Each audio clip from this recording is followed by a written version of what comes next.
Living in Mount Pleasant means dealing with weather that can turn on a dime.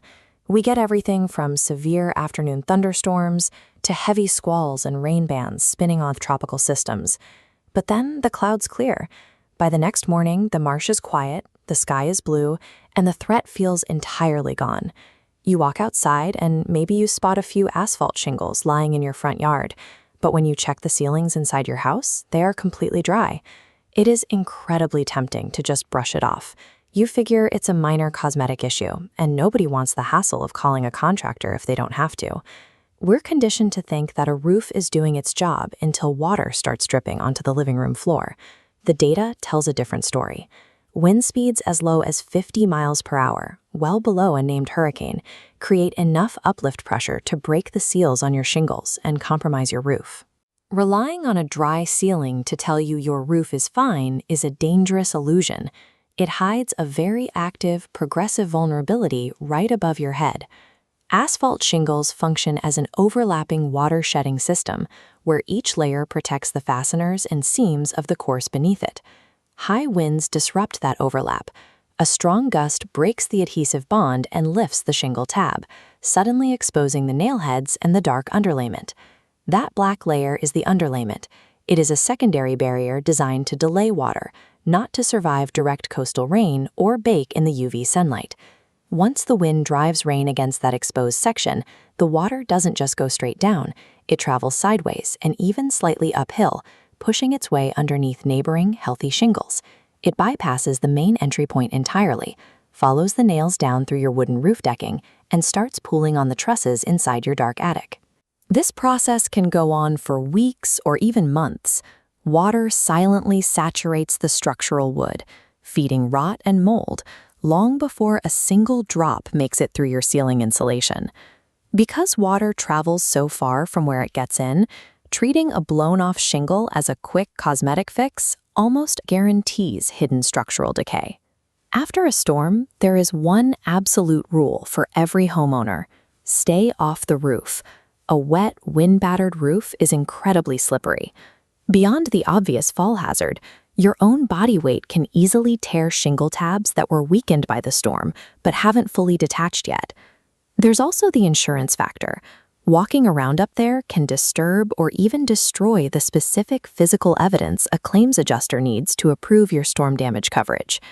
You might be tempted to grab a ladder and throw a tarp up there yourself to save money or get immediate peace of mind. But amateur tarp installations frequently cause more issues than they solve. A loose tarp will catch the wind and channel water straight underneath your healthy shingles, and securing it usually means driving nails straight into perfectly good decking. Stepping onto a compromised roof to save a few dollars often voids your claim, creates fresh leaks, and massively expands the final repair bill. Instead, you need to conduct a methodical scan from the safety of your yard. Grab a pair of binoculars or use the zoom lens on your camera to inspect every roof slope. Start by walking your property line. Look for the obvious physical signs: pieces of shingle in the grass, resting in the landscaping, or jammed into your gutters. Scan the roof itself for flat, unusually dark, or off-color rectangular patches. That indicates where a shingle has been torn away completely, exposing the black underlayment. Look closely for lifted or creased tabs. These shingles might still be attached, but the wind has broken their seals, meaning they will flutter in the breeze or cast uneven shadows across the roofline. Pay special attention to the very top, the ridge and hip caps. Any missing sections here are critical, because gaps at the peak can funnel rain into both sides of your home at the same time. Take wide photographs of every side of your house. Don't just zoom in tightly on the damage. You want to capture the broader context of the roof section.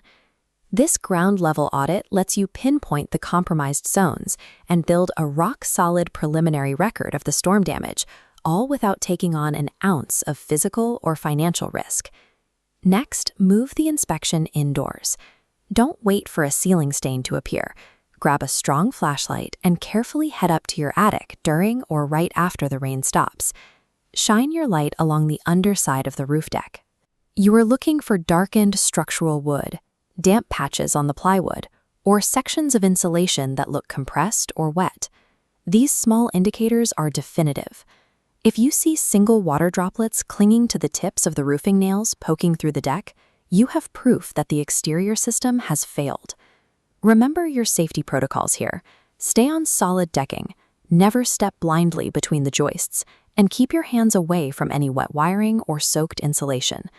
Your attic is the actual front line of your home's defense. Spotting moisture up here confirms the threat is real and immediately shifts your situation from wait and see to an active emergency. If you're still leaning toward waiting to see what happens, understand that time is working against you.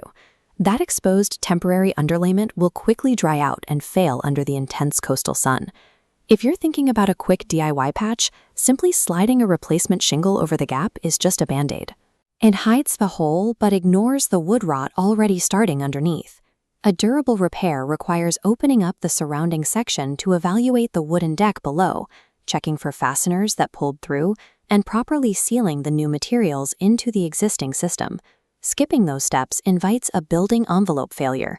That's when a small, localized roof breach cascades into shorted electrical wiring, collapsed drywall, and widespread mold growth.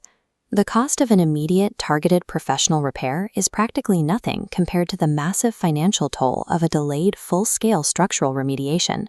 Whether you do nothing or try a superficial fix, you are only treating the visible symptom on your roof, while the disease of structural water damage silently spreads through your home.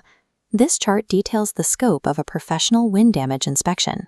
A qualified inspector evaluates the complete roof assembly, checking decking moisture levels, flashing integrity, ventilation, and the condition of the underlayment. This comprehensive evaluation is the only reliable way to track down the hidden entry points that rarely line up with the visible damage on the surface. The window to act is tight. You need to get this evaluation on the books before the next forecast of severe coastal weather arrives in Mount Pleasant. Treat any missing shingles as an active structural emergency. Contact Master Roof Mount Pleasant immediately for a comprehensive evaluation and secure your home before the next downpour turns a simple, localized repair into a major renovation.